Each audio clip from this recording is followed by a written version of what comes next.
বন্ধুরা, আর কিছুদিন পরেই কিন্তু তোমাদের মাধ্যমিক পরীক্ষা 2025-এর। আর সেই মাধ্যমিক পরীক্ষার যদি তুমি ভূগোলের 3 নম্বরের কি কি প্রশ্ন আসবে, কি কি প্রশ্ন সব থেকে গুরুত্বপূর্ণ, যদি তুমি এই চিন্তাতে থাকো, তাহলে আমি তোমাকে সম্পূর্ণভাবে বলবো তুমি নিশ্চিন্ত হয়ে যাও। আজকের যে প্রশ্নগুলো আমি তোমার সামনে তুলে ধরছি পরপর, ঠিক আছে, যদি তুমি এই প্রশ্নগুলো করে যেতে পারো, পরীক্ষার দিন তুমি ঠিক মিলিয়ে কিন্তু দেখে নিতে পারবে হুবহু সেম কোশ্চেন কিন্তু পরীক্ষাতে এসে গেছে। ঠিক আছে, সুতরাং চিন্তার কোনো কারণ নেই।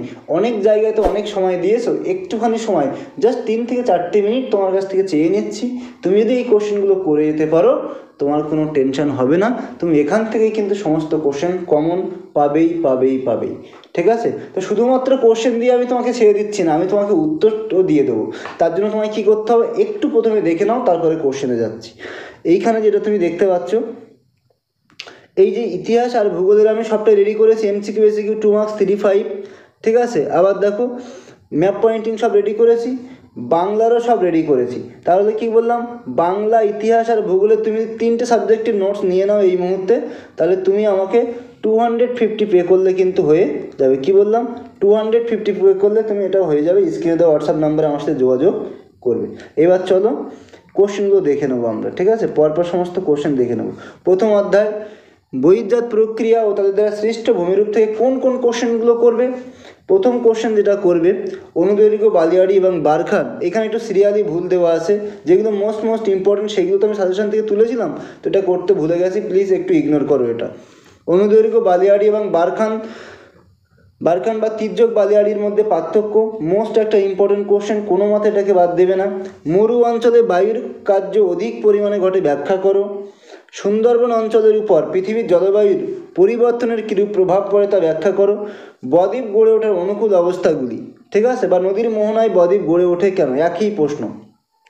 তারপরে প্রশ্ন করবে ইয়ারদাং ও জিউগেনের মধ্যে পার্থক্য।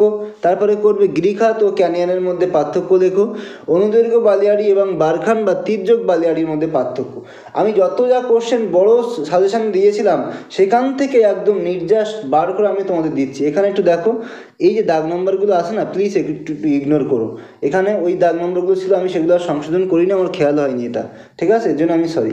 সো তারপরে দেখো, দ্বিতীয় অধ্যায় থেকে তোমরা বায়ুমণ্ডল থেকে কী কী করবে। বায়ুমণ্ডলের ট্রোপোস্ফিয়ার স্তরে উচ্চতা বৃদ্ধির সঙ্গে সঙ্গে উষ্ণতা হ্রাস পায় কেন, ব্যাখ্যা করো। স্থলবায়ু ও সমুদ্র বায়ুর মধ্যে পার্থক্য লেখো।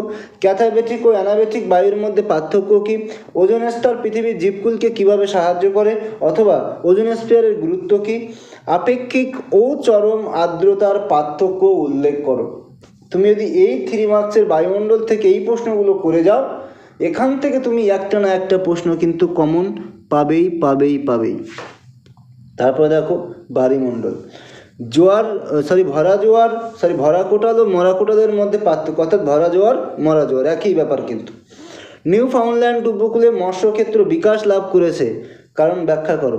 আরও একটা কোশ্চেন এখান থেকে একটু অ্যাড করে নেবে, নিউ ফাউন্ডল্যান্ড উপকূলে কুয়াশাচ্ছন্ন হওয়ার কারণ কি। ঠিক আছে, একই ব্যাপার। তারপরে দেখো অ্যাপোজি ও প্যারিজির মধ্যে পার্থক্য লেখো। আর একটা করবে সমুদ্র স্রোত ও সমুদ্র তরঙ্গের মধ্যে পার্থক্য নির্দেশ করো। এই 4 থেকে 5খানা কোশ্চেন যদি তুমি করে যেতে পারো, এখান থেকে তুমি কিন্তু একটা কোশ্চেন বায়ুমণ্ডল থেকে কমন পাবেই পাবেই পাবেই। ঠিক আছে, পরবর্তী কোশ্চেনে আসো। চতুর্থ অধ্যায় বর্জ্য ব্যবস্থাপনা। এখানে দেখো 1 নম্বরে বর্জ্য ব্যবস্থাপনায় শিক্ষার্থীদের ভূমিকা বিশ্লেষণ করো। বর্জ্য ব্যবস্থাপনায় 3R নীতি বলতে কী বোঝো, অথবা বর্জ্য ব্যবস্থাপনার প্রথম 3টি ধাপের পরিচয় দাও। 5 নম্বর ভাগীরথী হুগলি নদীর উপর বর্জ্যের প্রভাব আলোচনা করো। 4 নম্বর বর্জ্য ব্যবস্থাপনার প্রয়োজনীয়তা লেখো, অথবা বর্জ্য ব্যবস্থাপনার প্রয়োজন কেন। তার পরবর্তী প্রশ্ন, গ্যাসীয় বর্জ্য নিয়ন্ত্রণের উপায় কী কী। তরল বর্জ্য কঠিন বর্জ্যের পার্থক্য লেখো। বিষাক্ত বর্জ্য ও বিষহীন বর্জ্যের পার্থক্য লেখো। এই যে কয়েকটা কোশ্চেন বললাম এখানে, এইগুলো করে যাও। এখান থেকেই তুমি কিন্তু বর্জ্য ব্যবস্থাপনার থেকে যে 3 নম্বরের প্রশ্ন হয়, সেই প্রশ্ন কিন্তু তুমি একটা কমন পাবেই পাবে। ঠিক আছে, আশা করি বোঝাতে পারলাম। এর পরবর্তী যে পার্টটা আছে, আমরা যাব ভারতের। প্রাকৃতিক ভারত থেকে প্রথম কোশ্চেন কি করবে দেখো, খাদার ও ভাঙ্গারের মধ্যে পার্থক্য। বারবার বলছি, এই যে সিরিয়ালের যে নাম্বারগুলো আছে, এগুলো দেখে প্লিজ বিরক্ত বোধ করো না, একটু ইগনোর করো। ঠিক আছে, এগুলো ওই মেন যে সাজেশানটা বড় লং সাজেশান ছিল, সেখান থেকে তুলে নেওয়া। খাদার ও ভাঙ্গারের মধ্যে পার্থক্য লেখো। পশ্চিমঘাট ও পূর্বঘাট পর্বতের মধ্যে পার্থক্য লেখো। ভারতে অরণ্য সংরক্ষণের প্রয়োজনীয়তা আলোচনা করো। পশ্চিম বাহিনী নদীর মোহনায় বদ্বীপ গড়ে ওঠেনি, কারণ ব্যাখ্যা করো। মৃত্তিকা সংরক্ষণ বলতে কী বোঝো, অথবা মৃত্তিকার ক্ষয় প্রতিবিধানের উপায়গুলি কী কী। ভারতকে মৌসুমী জলবায়ুর দেশ বলে, কারণ ব্যাখ্যা করো। 15 ভৌম জলের অতিরিক্ত ব্যবহারের ফলাফল উল্লেখ করো। বৃষ্টির জল সংরক্ষণে তামিলনাড়ু অগ্রণী ভূমিকা আলোচনা করো। 35 নম্বর কোশ্চেন, ভারতে কৃষি বনসৃজন ও সামাজিক বনসৃজনের পার্থক্য লেখো। 19 নম্বর প্রশ্ন, করমণ্ডল উপকূলে বছরে দুবার বৃষ্টিপাত হয়, এর ভৌগোলিক কারণ ব্যাখ্যা করো। তাহলে এখানে যে ব্যাপারটা বললাম আশা করি বুঝতে পেরেছো। প্রাকৃতিক ভারত থেকে এই মাত্র 7 থেকে 8খানা কোশ্চেন করে যাও, এর বাইরে আশা করি কোশ্চেন হবে না। তুমি এখান থেকেই কিন্তু কোশ্চেন কমন পাবে। এরপরে আসো অর্থনৈতিক ভারত থেকে। খারিফ শস্য কাকে বলে, উদাহরণ ও বৈশিষ্ট্য লেখো।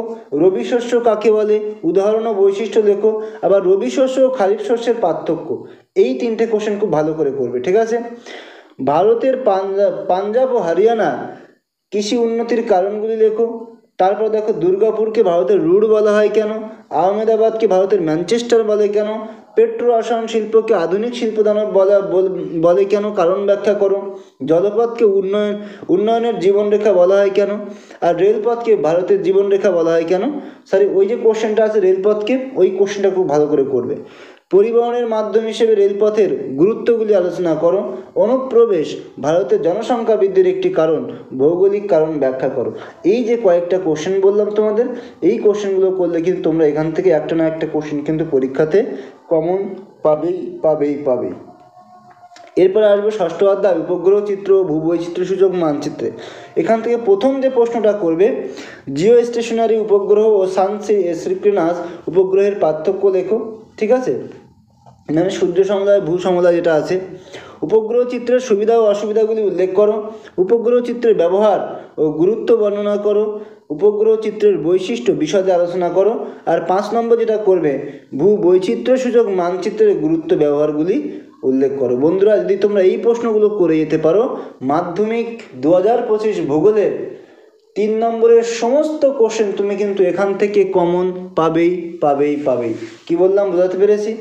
তো যারা সিরিয়াস স্টুডেন্ট আসো, যারা দীর্ঘদিন আমার থেকে নোটস নিয়ে পড়ছো, তাদেরকে বলবো তুমি এইগুলো করে যাও।